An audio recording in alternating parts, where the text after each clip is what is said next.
राहुल गांधी आरोप लगाते हैं कि उनको बोलने नहीं दिया जा रहा। अमित शाह कहते हैं कि वो बोलना ही नहीं चाहते। इसी द्वंद्व में संसद का जो बजट सत्र है वो फंसा हुआ है।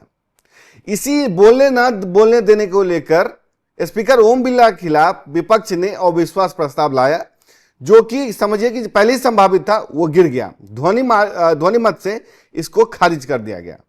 लेकिन बहस का मुद्दा स्पीकर ओम बिरला नहीं, राहुल गांधी है कि राहुल गांधी ये आरोप लगाते हैं कि वो एलओपी हैं और शैडो प्राइम मिनिस्टर उनको माना जाता है, लेकिन उनको बोलने नहीं दिया जा रहा है।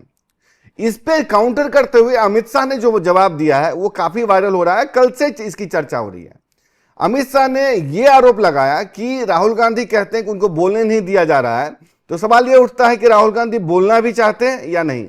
अमित शाह ने इसके लिए पूरी लिस्ट निकाली कि 14 से लेकर के 11 सालों में 25 तक या 26 जारी है, उसमें कब कब राहुल गांधी नहीं बोले, कब कब एब्सेंट थे, किस बजट सत्र में, किस अभिभाषण में, किस बिल पे वो एब्सेंट थे। पूरा चिट्ठा उन्होंने रखा कि कब कब वो गायब रहे, कहां गए थे। इससे पहले आपने देखा निशिकांत दुबे ने भी एक तरीके से बताया कितने 250 से ज्यादा जो विदेश दौरे उन्होंने किए हैं, उसका एक तरीके से लेखा जोखा उनको रखना चाहिए। उन्होंने आरोप लगाया कि राहुल गांधी या गांधी परिवार की जो आमदनी है वो किताब की रॉयल्टी से आता है, कोई बिजनेस नहीं इनका, तो इतने विदेश दौरों का खर्चा कौन उठाता है।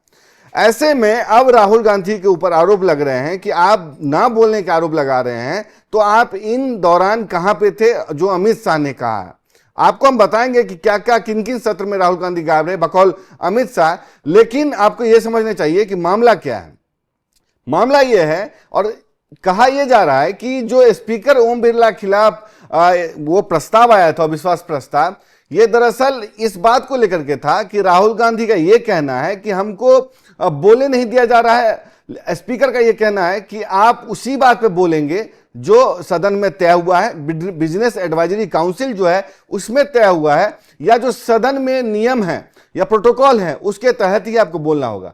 राहुल गांधी कहना है कि हम जो चाहते हैं उस पर बात करें, या हम जिस मुद्दे पे चाहते हैं उस पर बात होनी चाहिए, और जो पीसी मैंने की है उस पर चर्चा होनी चाहिए। सदन में ऐसा नहीं होता है। राहुल गांधी ये चाहते हैं कि किताब पे बहस हो, जो किताब पब्लिश ही नहीं हुई है। तो कुल मिलाकर के इन्हीं सब राहुल गांधी की जो सोच है उसी को लेकर के द्वंद्व लोकसभा में फंसा हुआ है। लेकिन कल अमित शाह जिस तरीके से तकरीबन 1.25 घंटे के अपने भाषण में चुन चुन करके जवाब दिया, उसके वीडियो काफी वायरल हो रहे हैं। हम आपको बता रहे हैं कि अमित शाह ने कब कब किस किस संसद सत्र का उदाहरण दिया, किस बिल पे उदाहरण दिया कि राहुल गांधी इन सब में गायब रहे। देखिए, राहुल गांधी ने कहा, अमित शाह ने कहा कि वो कहते हैं कि हमको नहीं बोलने दिया जा रहा है। चलिए, ये स्पीकर की बात है कि स्पीकर नहीं बोलने देते आपको, लेकिन जो आपके हाथ में है, मसलन आपके हाथ में है कि आप उपस्थित हो करके आप बोल सकते हैं। चूंकि आप एलओपी भी हैं, आपको बोलने दिया ही जाएगा, आप शुरुआत कर सकते हैं। मान लीजिए 4 घंटे आपकी पार्टी को निर्धारित किया जाता है कि 4 घंटे आपकी पार्टी के सांसद बोल सकते हैं। समय निर्धारण होता है कि किस पार्टी को कितना समय दिया जाएगा। तो 4 घंटा आपकी पार्टी चाहती है कि आप बोले तो आप बोल सकते हैं। लेकिन आप इस दौरान कहां गायब थे। मसलन अमित शाह ने उदाहरण दिया कि 17वीं लोकसभा में राहुल गांधी की उपस्थिति 51% रही, जबकि राष्ट्रीय औसत उपस्थिति की 67% था। यानी 17वीं लोकसभा की मैं बात कर रहा हूं। 16वीं लोकसभा में उनकी उपस्थिति 52% रही, जबकि राष्ट्रीय औसत 80% था। 15वीं लोकसभा में राहुल गांधी की उपस्थिति 43% रही, जबकि उनकी उपस्थिति मतलब औसत उपस्थिति सदन में 76% थी। उन्होंने कहा कि 16वीं लोकसभा में 2014, 15, 17 और 18 में राष्ट्रपति के अभिभाषण में राहुल गांधी ने भाग नहीं लिया। इसके अलावा 16वीं लोकसभा में उन्होंने बजट पर एक भी चर्चा में हिस्सा नहीं लिया, किसी भी सरकारी विधेयक पर चर्चा में भाग नहीं लिया। और 17वीं लोकसभा में 2019, 2020, 2021 में भी राहुल गांधी ने राष्ट्रपति के अभिभाषण में हिस्सा नहीं लिया। इसी तरीके से 2019, 2020, 22, 23 में केंद्रीय बजट पे चर्चा में उन्होंने हिस्सा नहीं लिया, और एक भी विधेयक को छोड़ करके किसी पे भी उन्होंने भाग नहीं लिया। और 18वीं लोकसभा में केंद्रीय बजट पर भी चर्चा में उन्होंने भाग नहीं लिया। इसके अलावा अमित शाह ने एक और जो राष्ट्रीय महत्व के जो बिल थे, राष्ट्रीय कह लें कि जो पहचान से संबंधित बिल थे, जो राष्ट्र के विकास में, तरक्की में योगदान देने वाले बिल थे, सरकारी बिल थे उसमें भी राहुल गांधी ने भाग नहीं लिया। ऐसे कौन से बिल थे? देखिए, राहुल गांधी ने 3 तलाक पे अपनी जो चर्चा हुई थी सदन में उसमें भाग नहीं लिया। भूमि अधिग्रहण विधेयक पर, 122वां संविधान संशोधन, आधार प्रणाली, जम्मू कश्मीर पुनर्गठन विधेयक, अनुच्छेद 370 को समाप्त करने का प्रस्ताव, सीए, महामारी रोग संशोधन विधेयक, शीतकालीन सत्र, उसके अलावा कह लें कि 3 नए न्याय संहिता कानून जो सीआरपीसी को रिप्लेस करने के लिए जो आया था, बीएनएस की धारा वाली, वो आईटी सुधार और वित्त विधेयक 2024, वक्फ संशोधन विधेयक, वंदे मातरम के जो 150 साल हुए थे उस पर जो चर्चा हुई थी उस पर भी उन्होंने भाग नहीं लिया।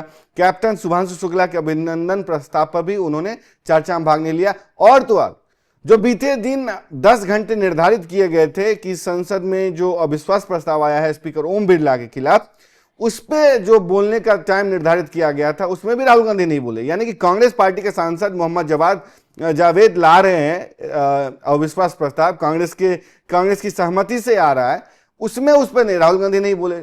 उसको लीड करना चाहिए था उनको, लेकिन उन्होंने नहीं बोला। आप जो आरोप लगा रहे हैं कि स्पीकर उनके माइक बंद कर देते हैं, उनको बोले नहीं दिया जाता, वो सरकार की सह पे काम कर रहे हैं, सरकार के इशारों पे नाच रहे हैं, तो आपको बोलना चाहिए था, उस पर नहीं बोला।